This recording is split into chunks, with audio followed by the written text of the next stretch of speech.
Boa noite, bora dar início a mais uma projeção semanal. Esse final de semana houve um aumento nas tensões entre Estados Unidos e o Irã, com violações do cessar-fogo de ambas as partes.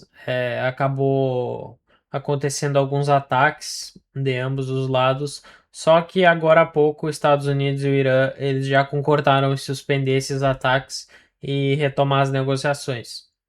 Como a gente tem visto ultimamente, a geopolítica ela já não está tendo tanto peso assim no direcionamento dos preços, e ainda mais que o prêmio geopolítico sobre o petróleo ele foi completamente desmontado, onde os preços chegaram a bater acima de US$ 100 do barril, e agora já estão nos níveis pré-guerra, entre 60 e poucos a US$ 70. Então a gente, e mesmo com esse aumento nas tensões, não houve uma variação tão grande assim nos preços do petróleo. Então a gente pode ver que a geopolítica ela já não está ganhando tanto peso assim. Na semana passada a gente teve divulgação dos dados da Micron e da Qualcomm, ambas com ótimos resultados e com guidance ótimo também. E hoje em dia o mercado ele está olhando muito mais para o guidance do que para o resultado em si, porque o mercado ele quer ver sustentação desses resultados e resultados de curto prazo. Na semana passada a gente teve dados dos PMIs lá da Alemanha, da Europa, do Reino Unido. A gente teve os PMIs dos Estados Unidos, mas foram PMIs do S&P Global, que não é uma instituição tão relevante assim para o mercado, porque ele coleta uma amostra bem menor. Então, mas mesmo assim a gente já consegue ver que esses dados trouxeram sim uma expansão do setor industrial e do setor de serviços, mostrando que o mercado de trabalho nos Estados Unidos e o setor industrial ainda seguem resiliente e seguem bem forte em expansão. A gente teve dados do mercado imobiliário que também nos mostraram que o mercado imobiliário, sim, ele está sendo impactado de forma negativa por causa das expectativas de juros de longo prazo, que são o que mais impactam esse mercado. Na quinta-feira também a gente teve dados do PIB dos Estados Unidos, que trouxe um dado bem forte. E a gente teve dados do PCE, que é inflação na cesta de consumo pessoal, e mostraram uma inflação ainda persistente, acima da meta do Fed. E como a gente vem vendo, a questão da inflação persistente, já agora não tendo tanto impacto de uma reaceleração inflacionária por parte de um choque de oferta energético, a gente tem que ver como que o Fed vai lidar com a pressão inflacionária doméstica agora e com o mercado de trabalho ainda forte, que tem a expectativa e a probabilidade bem grande de impactar essa inflação. A gente teve confiança do consumidor de Michigan e mostrando ainda que a percepção do consumidor é de uma economia em um bom estado. E agora, essa semana, a gente tem uma semana bem importante, onde a gente vai ter a divulgação do payroll, e é uma semana mais curta, porque na sexta-feira é feriado nos Estados Unidos. É, Na segunda-feira aqui a gente vai ter alguns dados da zona do euro que são bem importantes: confiança industrial, confiança no serviço e confiança do consumidor. Vai nos mostrar como que está a economia na União Europeia, e a gente vai começar a ver agora como a economia global e como os países eles vão começar a reagir com o desmantelamento da guerra e do prêmio geopolítico sobre o petróleo. E o afrouxamento na pressão inflacionária que vinha acontecendo por parte do choque de oferta na energia. A gente vai ter dados bem importantes do Japão aqui na segunda-feira e os PMIs da China. A gente sabe que a política industrial da China também ela tá bem voltada para a inteligência artificial e tá para ser é uma concorrente direta com os Estados Unidos, e a gente sabe que o Nasdaq ele vem renovando as máximas. A gente sabe como o mercado da inteligência artificial, mesmo em meio à guerra ali, ele estava em constante expansão. Então a gente sabe como esse mercado é importante. Na terça-feira a gente vai ter dados do PIB no Reino Unido, dados de inflação na Alemanha, taxa de desemprego na Alemanha, vendas no varejo.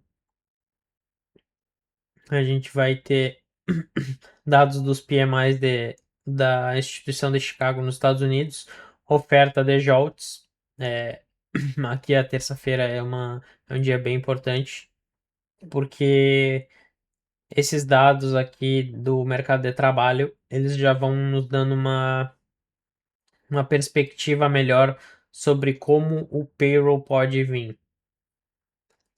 A gente tem dados da confiança do consumidor também, da instituição CB, que é o dado de confiança do consumidor mais relevante para o mercado, e ele vai mostrar como está a perspectiva do consumidor em relação à economia.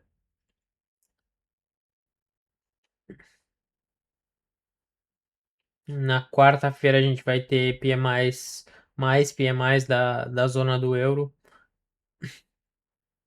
IPC da zona do euro, e a gente vai ter variação de empregos privados da ADP, que é outro antecedente do payroll, que se esses dados vierem forte, se os JOLTS e o, os dados da ADP, da variação de empregos da ADP, vierem fortes, a gente já sabe mais ou menos o que esperar para o payroll. E a gente tem, junto com os dados da ADP, da variação de empregos, a gente tem os PMIs ISM, que a instituição ISM é uma instituição mais relevante para o mercado. O mercado dá mais atenção a esses dados porque é uma amostra bem maior, então eles nos trazem dados de forma mais geral em relação aos Estados Unidos. E esses dados, se eles vierem, eles já estão com a expectativa para vir acima dos 50, o que mostra ainda uma economia bem aquecida. E se eles vierem acima do anterior e acima do projetado, a gente pode ver o Fed acendendo mais um alerta aí para reaceleração inflacionária via demanda interna, demanda doméstica.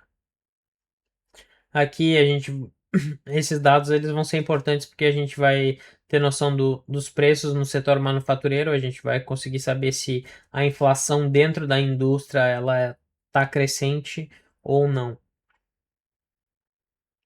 E na quinta-feira a gente vai ter a divulgação do payroll, que geralmente é na primeira sexta-feira do mês, só que como na sexta-feira é dia da independência nos Estados Unidos, então a gente vai ter o payroll antecipado para quinta-feira. O NFP, que é o Non-Farm Payroll aqui, ele tá para vir abaixo do anterior, mas a gente vai conseguir ter uma noção melhor conforme os dados do JOLTS e do ADP, pedidos iniciais por seguro-desemprego.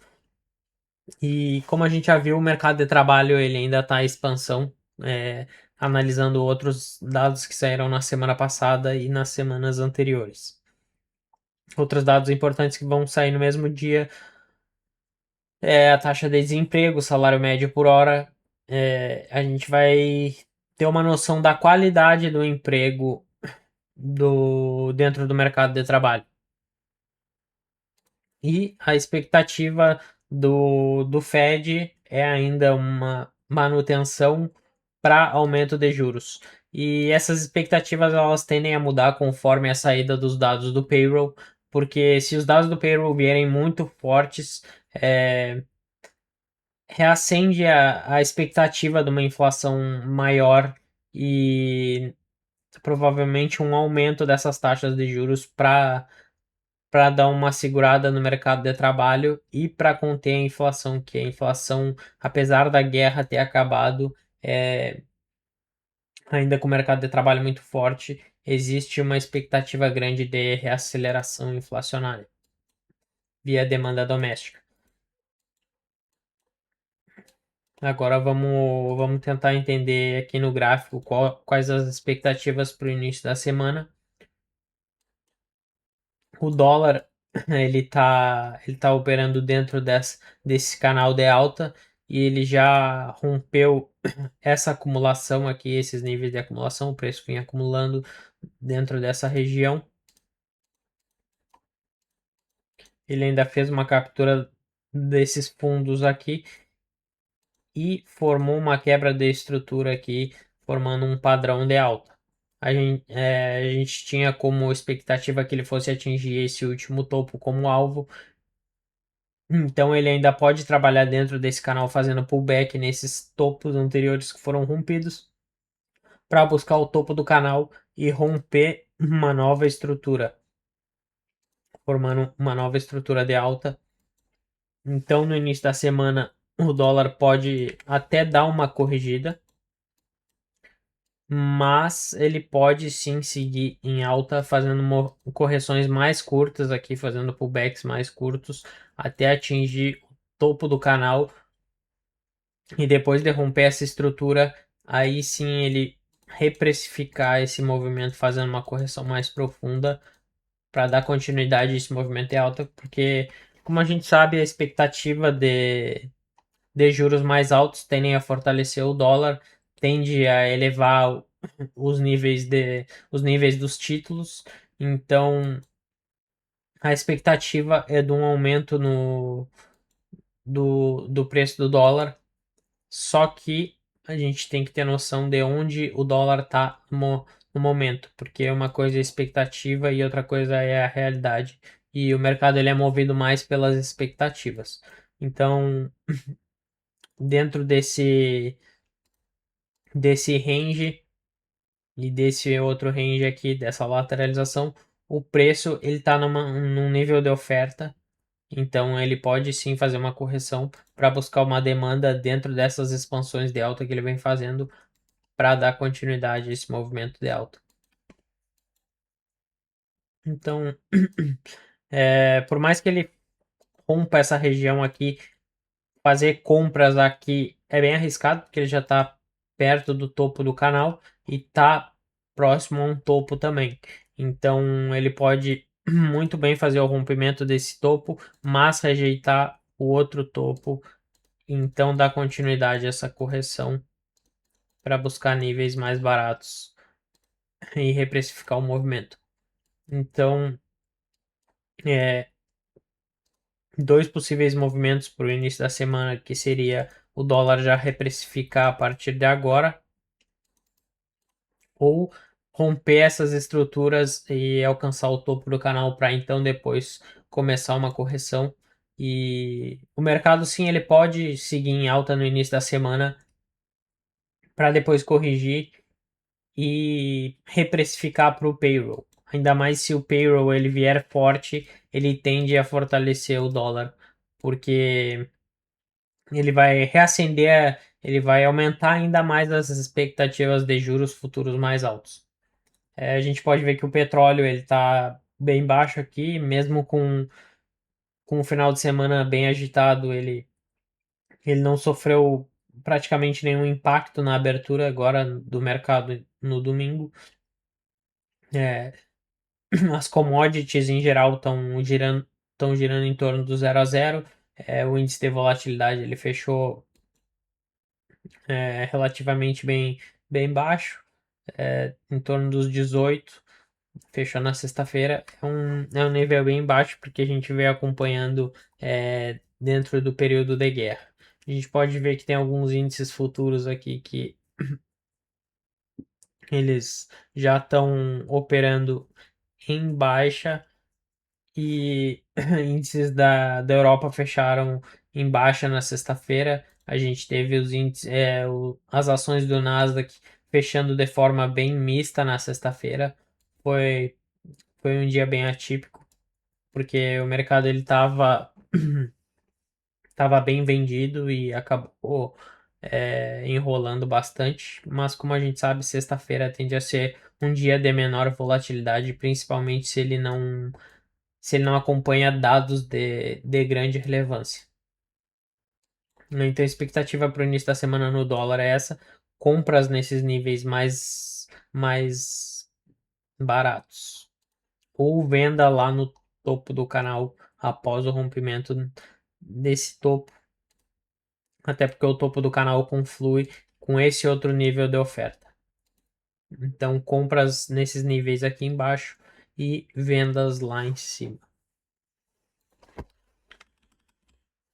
Vamos analisar o Euro USD agora.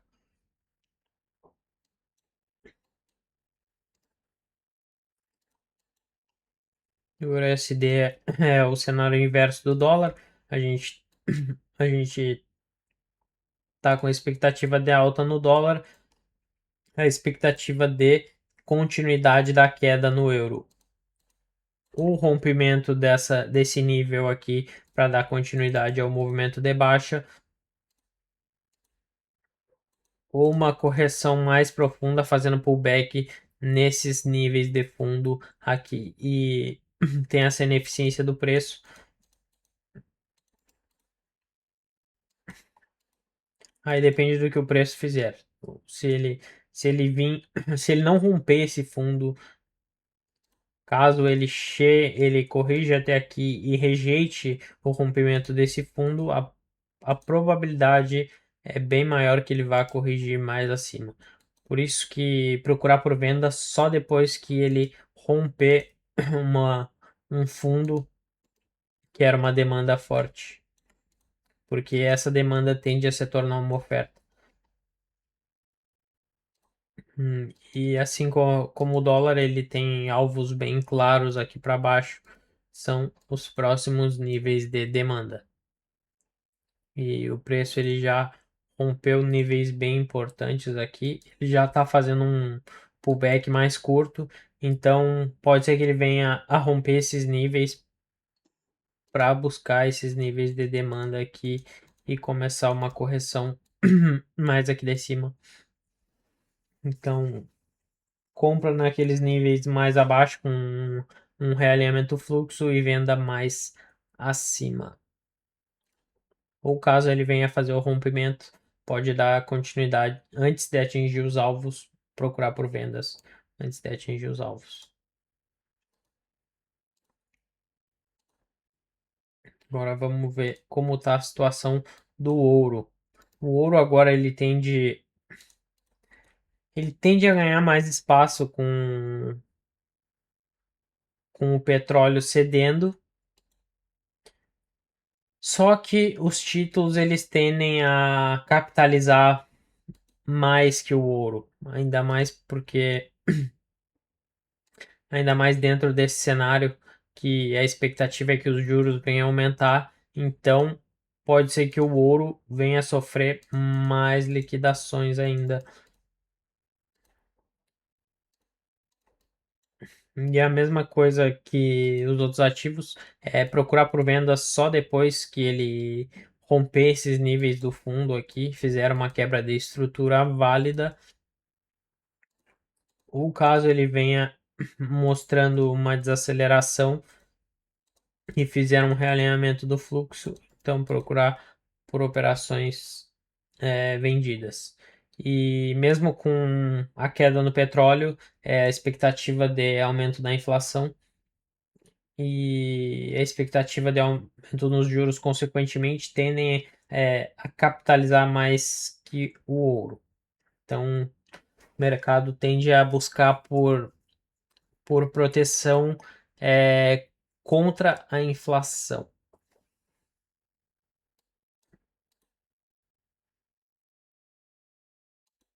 Agora, os índices eles tendem a sofrer com esse cenário de juros mais altos.